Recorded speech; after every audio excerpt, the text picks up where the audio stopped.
Hello lovely people, it's Victoria Henrietta, the host of the VUED show. I have a very special show today all about sex positivity, and I have some amazing guests that I have handpicked to come and talk to us about sex positivity today.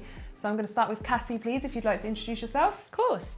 I'm Cassie Hart. I am the community manager here in London for Skirt Club, which is a club, members only exclusive club for bi-curious and bisexual women with a global membership of over 12,000 members. Amazing. Wow. Love that. Thank you. And then we have Iro and Tanya, if you'd like to introduce yourselves. Oh, hello, I'm Miro, and I'm part of the Real Mylfs of Chelsea. Yay! And that's the other part. And I'm Tanya, I'm the other half of the Real Mylfs of Chelsea.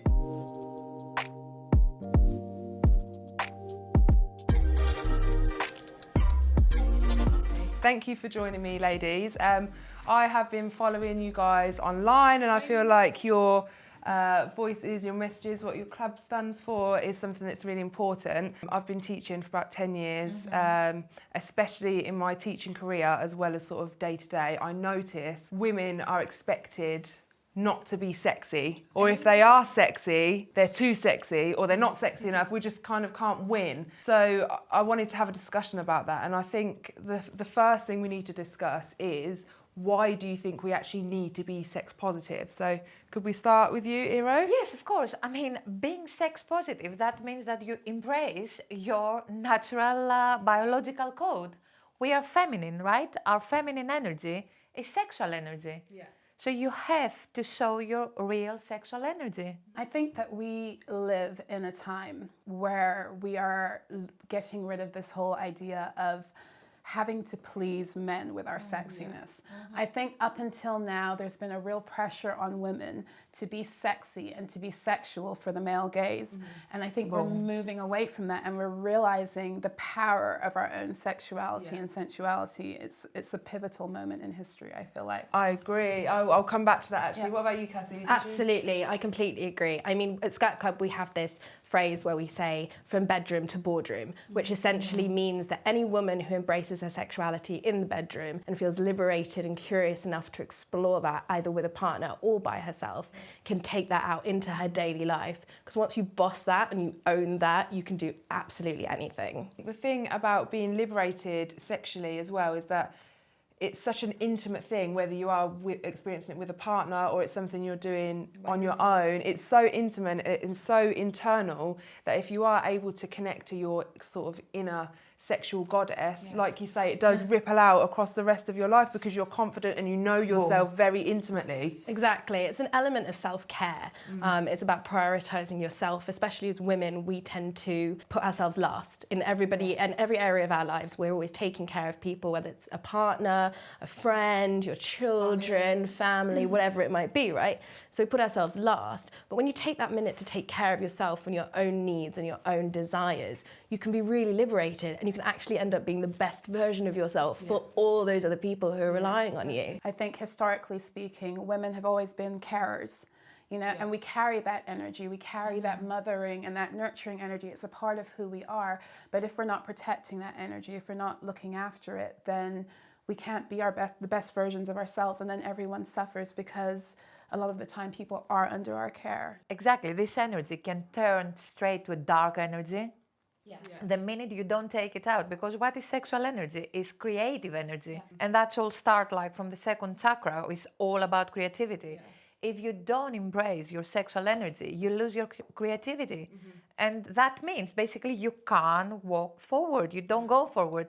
You just stay. You're stifled if you're not expressing yourself, which sex is an expression of your But that's yourself. sexuality, isn't it? It's how you express yourself. But I think as women, expression for females is very difficult. We feel stifled within our own roles. So the idea of femininity in particular stifles sexuality, because in order to be sexually liberated, it can be mistranslated as sexually aggressive, which is not the same thing. No.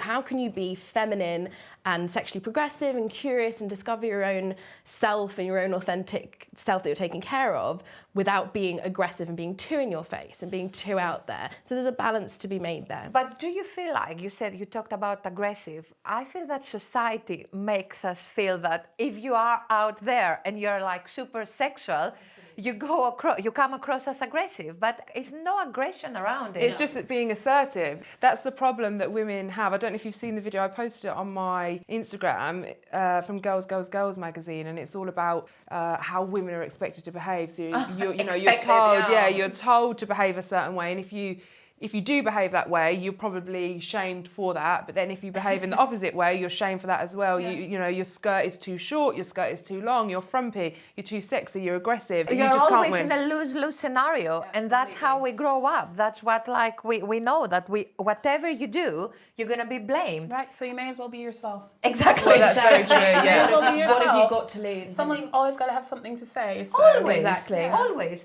Yeah, I think it's important, like you said, we are at a very special time where people are becoming more liberated. Society is accepting of a lot more than it used to be. But I do think, you know, we have such a long way to go. Journey. It's a long journey. What I want to know is, why do you think as a society we're so reluctant to talk about sex? What do you think, Tanya? We're reluctant in society to talk about a lot of things. Things that have been deemed as negative, things that have been deemed as risque, things that have been deemed as inappropriate but are completely natural human functions. That's the thing, because they're natural, but we're being told that we shouldn't enjoy them or experience them. And this is why there's a lot of shame and guilt around sex and any kind of sexual activity. Like I was dealing with my kids and they both have crushes right now. I saw your video. Yeah, and my son, my daughter mentioned something about, you know, my son giving the girl a kiss on the cheek or something, right? And he got so like nervous, frightened and nervous and ashamed, and it's just like, but why? But why? And where do we get that from? Because I hope that's not the energy I'm sending him, but it's like something that energetically, you're right, socially, it's just not okay. It's a taboo for a reason, and I think it goes years and years and years back, thousands of years back, when basically patriarchy is trying to control, because it's a controlling thing. Yeah. The more liberate you are about sexuality and about like expressing your feelings, the more dangerous you are, right? Because they can't control you. Yeah. You can't be controlled because you go out there and you give your energy. Exactly. Like, and that's it. I think what you're talking about the patriarchy is definitely correct, because the energy surrounding male sexuality and liberation, not a problem, never has been. For women, it's very, very different. As soon as a woman speaks up and says, you know what, I'd like to explore and be curious and liberate myself and sort of have a look at this side of myself and see if I can understand myself a bit deeper, everybody in society becomes really offended and starts shaming and starts having negative conversations and starts building something that just isn't there. Being able to explore yourself sexually and being liberated in that way is a human right, which females should understand for themselves. Yeah, they should be able to exercise that, and also that they deserve to be able to do that. As women, we are so sexually powerful. We are so unaware of how much power our sexuality has. And it became a problem in patriarchal society, because if there's one thing that a heterosexual man can't, we've seen throughout history, they can't control themselves in that energy. And so because of their lack of control, we were made to have to repress it in order for them to feel okay. Strong enough and manly enough and have that power that perhaps they didn't have. What's great about Skirt Club, so where I work, is that when we were founded by a woman who had been to sex parties with her boyfriend and really found that male gaze, that male energy, that element of not being herself and not being able to do what she wanted and explore herself. So what we do at Skirt Club is we have a safe space just for women. No men allowed, no voyeurism, no cameras, no phones, nothing. Just you and other women who feel that way. And I think in that positive space, there is a real energy of support where women are really building each other up, which I feel like you don't see a lot of in society anymore. We talk about, isn't it? Yeah, we talk about female empowerment all the time, but we bring each other down rather than build each other up. If someone's got something you want, or someone's got the house you want, or the boyfriend you want, or the hair you want, instead of going, you're amazing, go for it, I love it, we all go, oh no, not sure about that, and we start bringing her down. The Skirt Club community is amazing because it's a space where women just go for it. We're all here for the same reason. And I absolutely love that. Yeah, and it must be such an empowering thing to be in a room with other women who feel the same and who are tapping into that sexuality and that confidence and that assertiveness and the sense of community that you must have. I think that happens as well because there's no men around. There's no male gaze. So They're no not battling for masculine attention. energy. Exactly. There's no masculine energy. It's just women all with the same needs, the same desires. No competition. Exactly. See, it's nothing wrong with masculine energy because we do carry masculine Yeah. energy. Yeah. As long as you know how to use your masculine energy as a male, then it's happy fucking days. It's like great. Yeah. But they don't know, some of them, how to use it. And it comes out as aggression, as controlling.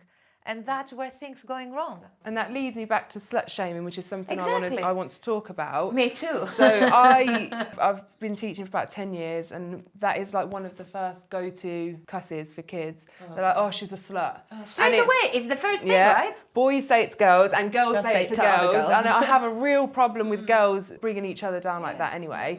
But you know, I was looking up the definition of what a slut is yesterday, and it's someone with loose sexual morals or who is sexually promiscuous. Ooh, defines now us? you start a whole new thing. Yeah. So what is loose sexual morals? Who defines Tell me, us? define me that. Well, that's the problem, isn't it? Loose sexual morals are any kind of sexual morals, Yeah. any Like a kind of woman, interest in yeah. sex. What is that? It's like a girl who likes to have sex? Is that loose sexual Basically, morals? I think, yeah, that's Outside of exactly Fuck it. that. I'm sorry, excuse my language, but fuck that. If you're a completely woman agree. and you have an interest in sex, you're a slut. Yeah. Pretty much. That's Yeah, you pretty know. much it. Pretty much. And you express that interest. Exactly. And people are ready to tear you down straight away. And I Absolutely. think I try and say, obviously, when I'm teaching, I have to be professional, but I do always try to say, we shouldn't be saying that to each other. And let's just remember, if you are practicing safe sex and you are not hurting anybody, then there's no problem. Exactly. And I think there's a real issue with people assuming that if you enjoy sex, That you're that promiscuous. yeah, that you're promiscuous or that you treat other people badly or are behaving in a way that is immoral. But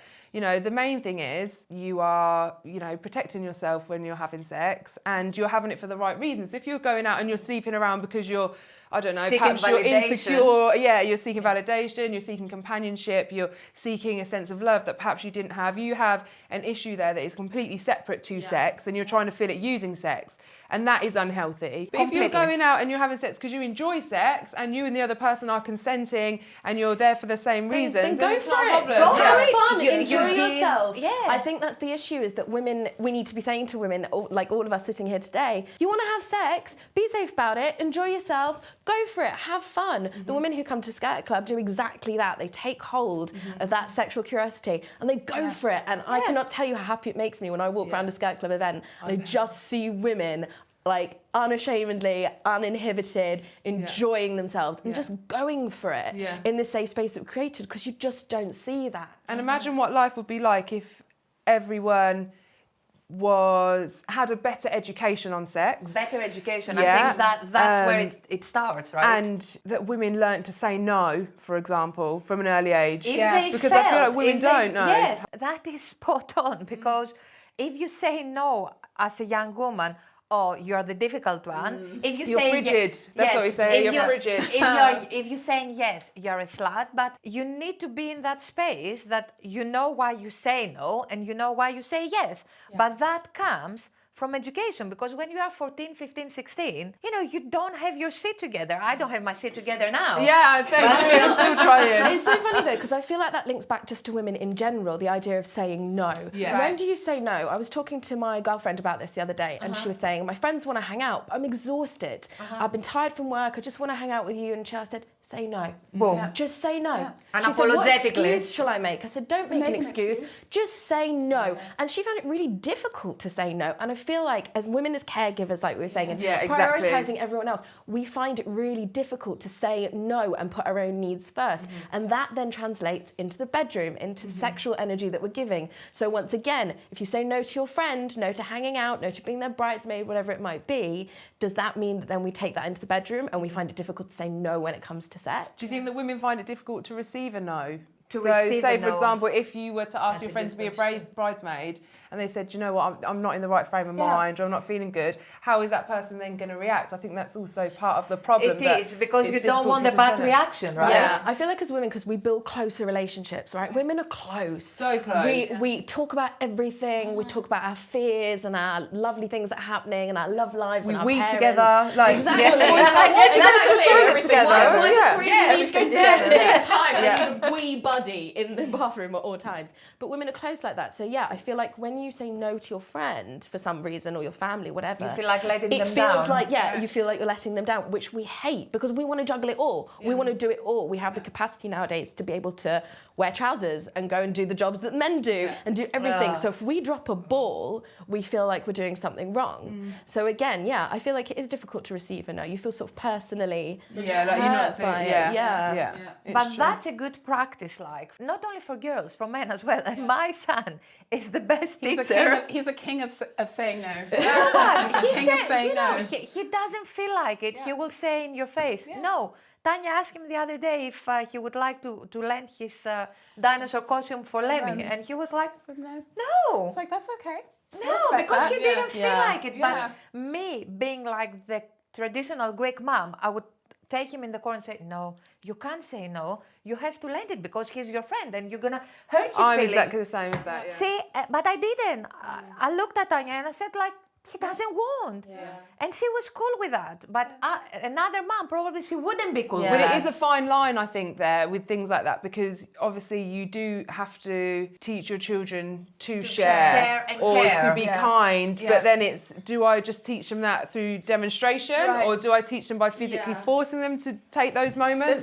This was a special situation because I went into this knowing that it was like his special dinosaur outfit. Right, okay, so you were just testing your luck. And so, exactly. And my son knew this too. So we'd had that conversation beforehand. And I said, you know what, Lem, if he says no, you have to respect that because it's his favorite costume. And sure enough, he did. And I spoke to him before. I said, Ollie, if you want to say no, it's cool.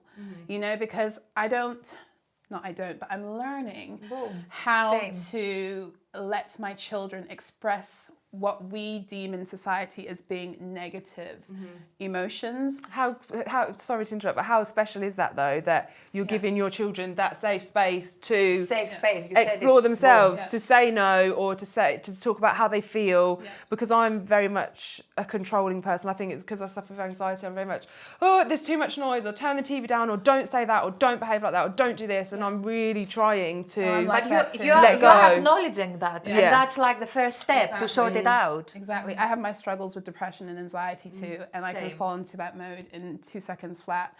But I think the difference is, like Iro says, is making a conscious and conscientious decision to see yourself for who you are and try to make small changes in the way that, you know, and explain to your kids and your people, like your community, that, listen, that's who I am. You know, I'm going to overstep some lines in some point, but everyone does, because we are like feeling that we have to be perfect, and what we have to drop from our mentality is no one is fucking perfect. Yeah, that's true. And you can't be the perfect man, you can't be the perfect girlfriend, the perfect wife. You have to be You're human. Yes, you're human. You're human. Obviously, there are lines. You can't be like a selfish freak. But if you grow up in that safe space, I guarantee you're never gonna turn up to be this selfish prick, because you felt love, and you felt like when you grow up in an open space to express your feelings and emotions, you don't turn as a prick. You go into relationships where that's respected. Boom. You know, I grew up in a very restrictive, emotionally restrictive household, and I felt like throughout my 20s, especially, like I couldn't express myself. I couldn't say no. I couldn't do or be anything that would offend anyone. You know, so it's difficult to break out of that mold if that's all you know. And especially if you're unaware, because I think the awareness. For a lot of people, I completely believe that everybody in the world is traumatized. We're all traumatized from the things that have happened to us throughout our lives. Small, big, medium. Exactly, And so, but then the way you handle your trauma is sort of what defines you as you continue on through life. So, but there are people who can sit back and think, okay, I behaved irresponsibly then, or that wasn't kind of me, and I know that I struggle with opening up or being emotional or whatever it is. Some people don't have that ability, and they just go through life recreating those, right? See, that's really interesting, because I think a big part of that is self-awareness and knowing yourself, right? And in order for you to know yourself and know those things you do and change those behaviours, you have to have accepted yourself. And in order to do that, it's a whole journey. You have to have explored yourself. Which You never wanna ends, figure right? out In every who you way, are. yes. You want to figure out who you are. Who am I? What do I like? What am I interested in? Whether that's sexually, whether it's in life, what kind of guy do I like? What kind of guy do I don't like? Do I not like guys at all? Which is definitely my case. Yeah. But you have to go on that journey. Once you've been there, you start to go, you know what? That's okay. I'm okay with myself. I'm okay with the fact that, occasionally drink a little bit too much. Yeah. That's okay with me. And I won't be shamed for it. Yeah. So I think that links back to what we're talking about slut shaming. I like to go out and have sex. So what? Yeah. I'm not ashamed of that. I'm okay with it. And I feel like people who tell you that they're not okay with you doing that means that they're not okay with themselves. Totally. They have their own Totally. issues. And they're project projecting. Exactly. Yeah. So Exactly. what do you think the biggest barriers are for women in terms of being sexually expressive and explorative and confident? Why are so many women struggling with those issues? Is it just the patriarchy? Is there It more is. to it? It is. I disagree slightly. I think the biggest obstacle for most women is other women. Yes. Right. Thank you. Which is simply becomes from a place of being in a sort of marginalised community as women. We represent half the population, and yet for some reason our relationships are more complex and the way we do things are more complex. We're sneaky when we fight with each other, the way we bring each other down. Yeah. This term of female empowerment, right? Women empowering other women and inspiring other women. I've been on a real learning curve with that. Our founder, Genevieve Lejeune, is a real life inspiration to me, and I find it amazing that I'm inspired by her. Our whole Skirt Club team follows her in this passion project of her, which is amazing because I don't feel like women do that every day. Women bring each other down. So in terms of that liberation you're talking about, the obstacle is other women. We shame each other because we're But I not think that does understanding. link back to patriarchy. Yeah, I was gonna say is that because the patriarchy have taught us to do that? Yes, yes. because Exactly. they put us in that game, Competition. competing each other with their actions. And I'm talking about not now. I'm talking thousands of years ago. And when- it's so ingrained time. into society. yeah. exactly. And then, as a result of patriarchy, we are playing each other. Yeah. And also this idea that we have to look a certain way. So we have to be skinny, or we have to be skinny with a big bum and big boobs, or we have to have big lips. Obviously, it's continually evolving and changing. You know, I was that era where you had to have skinny eyebrows or whatever. gosh, I went But through that in yes, but all of those tiny little things are sort of forced onto us through the media and through societal expectations. But it does all boil back down to patriarchy. It all goes down there. But what we do going forward, because we can talk about the It's past so important. You're right. all Yeah. the time. And I'm saying that like I'm Greek. All we talk in Greece is like, oh, we History. were the best. Yeah. What we are doing No. now, though. Yeah. It's true. I think what's great about now is that the conversations, us sitting here at this table today, having this open conversation with people who are going to listen, is because those conversations were started once upon a time by people who we should be grateful for. But now we are responsible for starting conversations that will happen in the future. Yeah. Now we are the leaders. So in 10, 20 years' time, when there are younger women than us looking at this video being like, oh my God, they're completely right. Look how far we've come. Yeah. That's our responsibility now. You guys all have children. That's your responsibility. Exactly. To teach them all the things and not go back to the place Do you know that what we my daughter came keeps saying from. to me? She keeps saying, Mummy, I really want to have a boyfriend. All of my friends have got a boyfriend. How old But is she? 6. Nearly 7.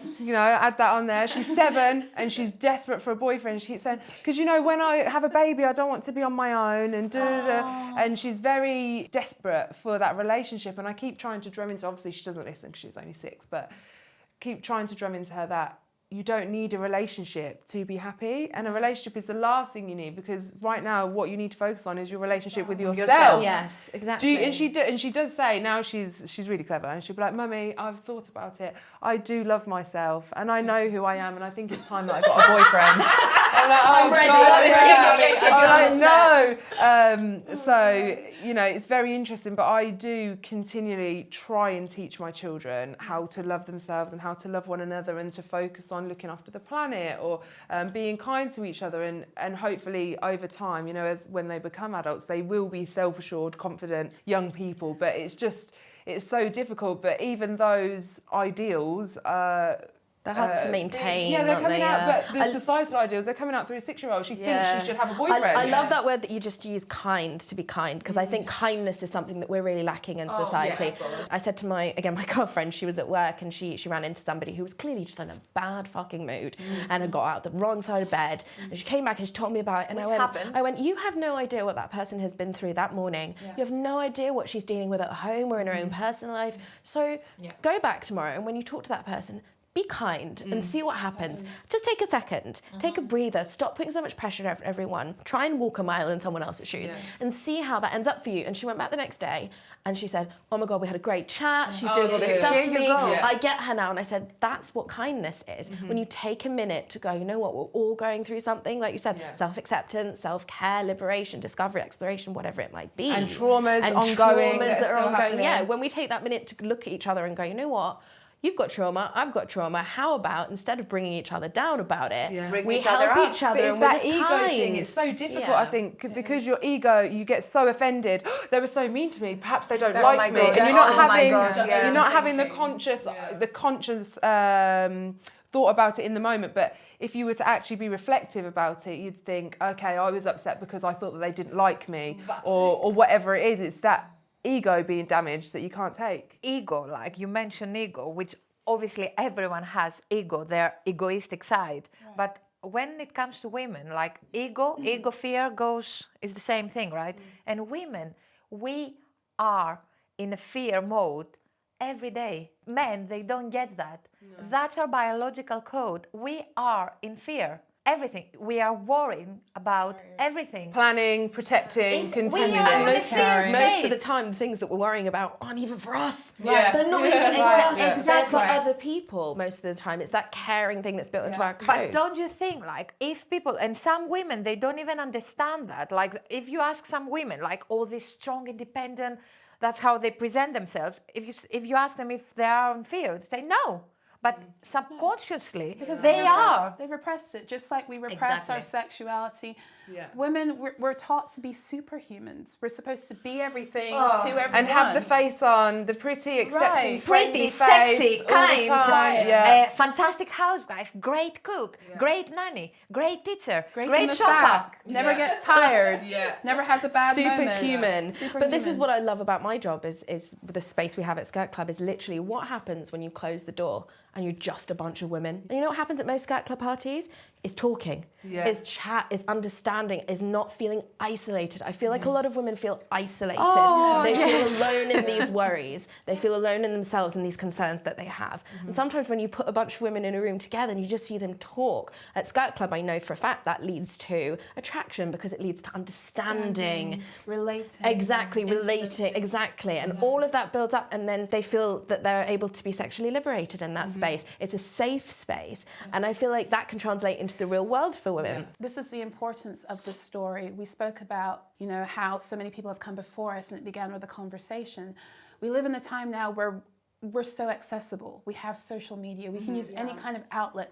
And I really believe in the power of the story. There's a strong history of oral tradition and there's a reason for that. And the more we are able to be transparent as women, the more we're able to be open and vulnerable with one another and other people, the more people are able to relate to us on a human level and to see our humanity. Because, you know, a lot of the time we see the finished products, like we watch Instagram and we see this girl and she looks perfect. And with her filter and her full makeup. And then she comes out and she's like, I struggle every day to love myself. I hate the way I look. And all of a sudden, your judgments of her go out the window. And suddenly you want to hold her hand and be her best friend and be like, baby, you okay? I'll help you. So I've got a couple of things that I wanted to kind of throw out to you ladies, which I think is linked to slut-shaming. First one, is it healthy to watch pornography? Well, yes, it is healthy if you do it in moderation. Everything in moderation is healthy. What is not healthy about pornography these days is like teenagers, they feel that sex is what they see in porn. And that's what is unhealthy. I have a little bit of an issue with porn, and we're going to go back to the whole patriarchy thing. Okay, because I have no problem with people engaging in porn in a healthy way, like you said, in a balanced way. If you have issues with sexual addiction, probably not right for you. But I have an issue with how both women and men are represented in porn. Totally, yeah. You know, because like you said with the teenagers, it creates completely unrealistic imagery surrounding what men and women are supposed to look like. And it creates insecurities in not only women, but also in men. And it shows sex in a very unnatural... It's very staged. Totally unnatural way. Completely. Basically, because I'm hanging out a lot with youngsters, so I'll tell you all You're down with the kids, down with the kids. She likes the young energy. I'll tell you all the insights. Like most of these youngsters, they feel that sex is like a high production, like a Hollywood movie. Performance. Performance It's art. performance. It can be. Well, Yeah. I mean, And obviously, if you're empowered and confident enough to make that it. move, Yeah, then it's but- all good. But all good, but not only that. And when you're starting your sexual journey as a teenager and you feel that sex is what you've seen in the porn movie, that's not healthy. Well, there's a statistic that says that most teenagers who have sex for the first time now film it. oh wow, They film their first time, which, by the way, horrendous. Why would you want to film that? I mean, just it's- cringe. It's not a good look. Honestly, But they film it. And my question is, why? Is it for your own personal enjoyment, or is that girl who was enjoying her first time somehow going to end up in some revenge Which happens porn all of the online? time, which is and that's my awful. concern. I get very concerned about young girls now and the pressures they're under already, and to perform sexually just leads us, like you say, on this journey that we're already struggling with. We don't need any more pressure. My sort of view on pornography comes solely from a place of girl-on-girl pornography, which realistic girl-on-girl pornography doesn't exist. And I find that very difficult for some of our members who come and they'll be in a party enjoying themselves and it'll look like something out of a porn scene. And I've definitely walked up to some of my friends at Skirt Club and been like, should we just show them? Should we just Show them how it's meant to do. show them how it's done? Do you want to just like stop for a second and just watch? Because I feel like they're pressured and they've got this idea in their head of like the dream and I've wanted this for so long, and then they get there and they clam up and they end up doing what looks like a porn scene. So I think porn can be good for educational purposes, if that sounds right in a way, because it can teach you things that you don't know. There's positive things like squirting is a big issue, right? I remember, and I do that. I'm not gonna lie. Sorry, guys. And the first time you'll be like, what just happened? What is this? I think I wet But myself. it can actually be an educational tool. That's what happened to me the first time. Oh my As a God. young girl. So if it's used in the right way, which it can be for lots of young people and lots of grown-up repressed women who don't know what the fuck they're doing half the time, who've suddenly become sexually liberated and want to explore that kind of thing, it can be fantastic. But like everything, in moderation, and it needs to be monitored, I think, by the real people behind the scenes. And if they do it responsibly and they film it responsibly and they think about their audience rather than just making money. Because there are porn It that could sort be of linked better. more to women and stuff. But my issue with porn is I think it's great, use it, and if, you know, it makes you happy, it gives you the horn, fabulous. But the thing that is missing for me is the intimacy. Because the best sex I've ever had is with my current partner, who I know inside out, who knows me, who we are connected on such a deep level. And the intimacy that we have, you would never see that in a porno. And I think for young children, they want the sex and stuff, but it comes down to education again. Children and young people and even adults need to know that you should be able to say no, you should always be enjoying it, and you should be on a level, and you should be with someone who is aiming to please you rather than please themselves, which I think in porn it often looks like. And you should always be open to having conversations with your partner about things you want to explore. Like a lot of our members have husbands and boyfriends who they've had open conversations and said, you know what, babe, I think I might be interested in girls. What do you think? And they've gone, I found this great place called Skirt Club. Why don't you go ahead and just try it out? Which is fantastic, because when you have those open conversations, you go, I want to try a bit of bondage.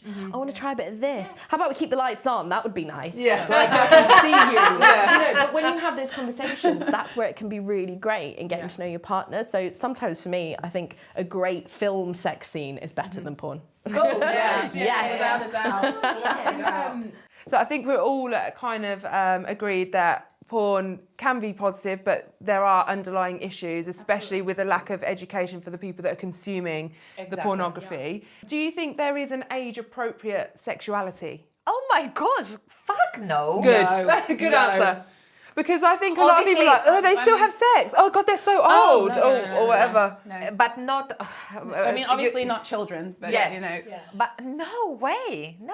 I mean, you can enjoy your life as much as you want. I actually find that some of the older members of Skirt Club, like I'm talking like 50 plus, That's are not the old. most older, are the most amazing women, because some of them come out of these periods of their lives where they just go, you know what, fuck it, I don't care, I'm done pleasing everyone, I'm just going to please do my myself. thing. Yeah. And you hear these amazing stories and these amazing experiences, which I always try and get our younger members. I'm like, come talk to her, because she's got some shit to tell you, and that this is going to be important for you. And I think that sexual liberation is fantastic at any age, but it's a continuous journey. It doesn't start at a certain point. You're always learning about yourself and always learning about yourself, especially sexually. So 100%. There is no age limit or no appropriate age. Maybe society and people's own ideas of themselves, but people oftentimes feel like, you know, I'm past this age, I can't enjoy sex. And why not? Why not? And then beyond that, also across age groups, why isn't sex important to people? Like, why don't they realize the importance of pleasure and how it filters into every other area and how happy it makes you? And when you're happy, you pleasure. I mean, let's be honest, I feel better after an orgasm. I don't know about you. Obviously better. I'm ready to rock the day. So why can't we just have more orgasms? I think that would solve everything. I agree. And you see it, right? In the morning when you take the train in London, you do see people, they had a great night before. you can And tell. I like to give them a cheeky smile because you can tell I know where this you've woman been. had a Good on great you. night. Good on you.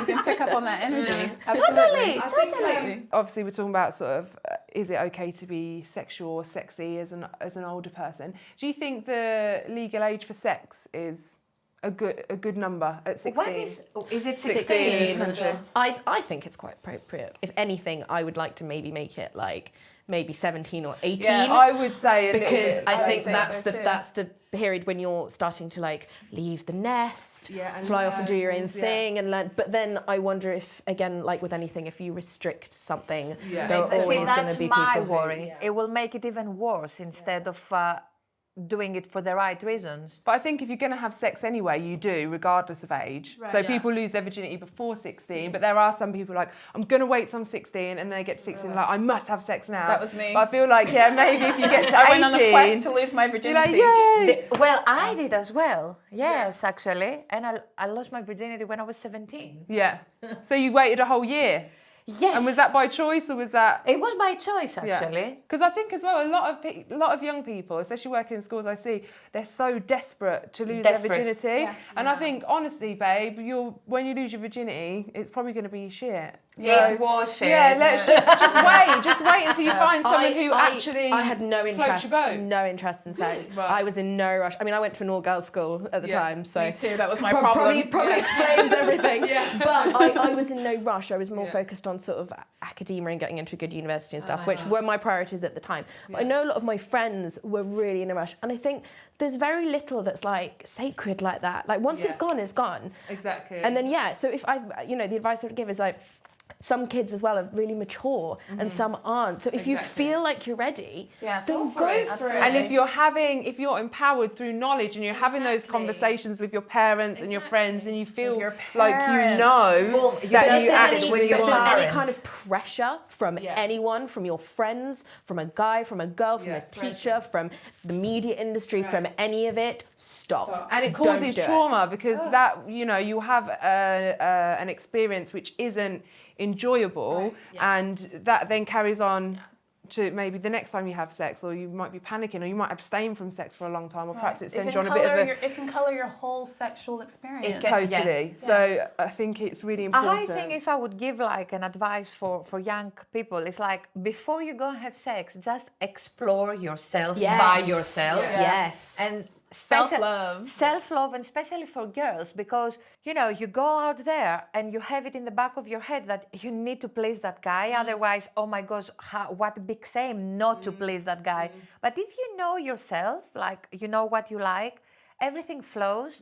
And a good program is, did anyone watch Sex Education? Yes, I've just started the second half. You know what? every parent with teenage kids, they should watch the program. Yeah, they should sit down together Yes. and watch it and be like, this is our I movie actually night. think that show would be better sex education for Schools. kids in Than schools what they than what they I get in thought school. exactly the same. Because it covers so many things, like even like the taste of bodily fluids, or squirting, Everything. or sexual diseases and things like that. I think It's brilliant. so important. It's really good. So Netflix, we love it. We love sex education. So yeah, I think it's a bit of a mad one, but again, it all comes back to education and being open and being confident. And how amazing would it be for a young woman to go into their first sexual experience not to only be thinking of the man, but also think about what I want in this moment and knowing what I like and what I need. And people assume that it's not okay for women to masturbate and things, but you should masturbate. One, because you should know how to please yourself. Two, because it makes you feel great, like you said. And also, a lot of my friends, they'll say like, oh no, but I don't really know what my vagina looks like. I'm like, how can you not know what your vagina we looks like? talked about that in our show. What happened if you got a lump down there and you're never feeling your vagina? Mirror work. You never know. Mirror You work. have to look in the mirror. You have to know what everything feels like. You have to know how your body works. I mean, what are you doing when you're on your period? Like, you should. It's all your that body. stuff again about self-exploration and self-acceptance. Your physical being is just as important as your mental and emotional being. So yeah, ladies, get on it with a mirror. Yes. We encourage you. Yeah. The mirror, the yoni steams. I don't know yoni. What's a yoni steam? Oh, darling, it will change your life. Okay. Your pussy will feel like butter. Oh I'm my telling God, you. okay, It's I'm amazing. all on I'll this. hook you up. Yoni thank steam you. and I'm going to yoni make a eggs. note. Are you Yoni using any steams. yoni eggs? No, yoni love them. eggs. Okay, thank you. I just want you to give a sentence to explain what advice you'd give to your younger self, or perhaps to a younger person, about sex positivity. So if you could just say one thing to someone, what would it be? Who wants to go first? One thing, learn yourself. Learn what you like and you don't like. Always be in a safe place, and you are enough. You are enough, definitely. Yeah. We go. I've got one. Yeah, you go. Before I forget it. It's okay to talk about it. Yeah. Whatever it That's is, brilliant. talk about it. I agree. Yeah. Yes. I would say, don't take yourself so seriously. Yeah. It's just sex. And yes, sex is important, but like in everything in life, it's about exploration, it's about discovery, and you can't do anything of worth in life without backtracking, without fucking up, if without making mistakes. You can't. Absolutely. You can't do it. So just be open and realize it's not that serious. Yeah. It's not Don't that take serious. yourself that seriously. It's not that big a deal. It's a life theory for me. I think for me, I would say make sure you have high expectations, because you deserve the very best, and that when you expect the best for yourself, that's what you will receive, because you won't settle for less. And like you say, to know yourself and love yourself before you try to share love with someone else. Yes. I agree on that, but She's going to expectations. She's going to get you on that expectation. Go on. see, I would say have high intentions, but no expectations, because Okay. expectations, the way we work with expectations, they're limiting everything. So you go somewhere with great expectations, and then you sort of blocking the flow. I agree. High intentions, great respect for yourself, but no expectations. I understand she's that. Yeah. Greek, so she's big on her language. Okay, very good. I like that. Yeah. Semantics are important, but hey, it's all a learning curve, right? This is what it's about. This is what we're saying about open discussion, talking to people, because we can all learn something from each other. I agree. But that's the beauty, right? That's the beauty of communication. Well, thank you. I think you've been the most fabulous guest. I hope we can meet up and do Do you another say that a to all part of two. your guests? Only the special ones. But I wanted to say thank you very much for watching. I really do hope that you enjoyed the conversation, and I'd like to think that this video will help some women into feeling like they could be more explorative, or that they could take a step forward into being more confident. And please do comment or get in touch if there's anything you'd like to see us discuss, or you want to mentioned on the show, or just get involved in the discussion on the post. So thank you very much for coming, ladies. Thank you for having us. You're very welcome. And that is another episode of the V Word Show, all about sex positivity. Peace out. Yay!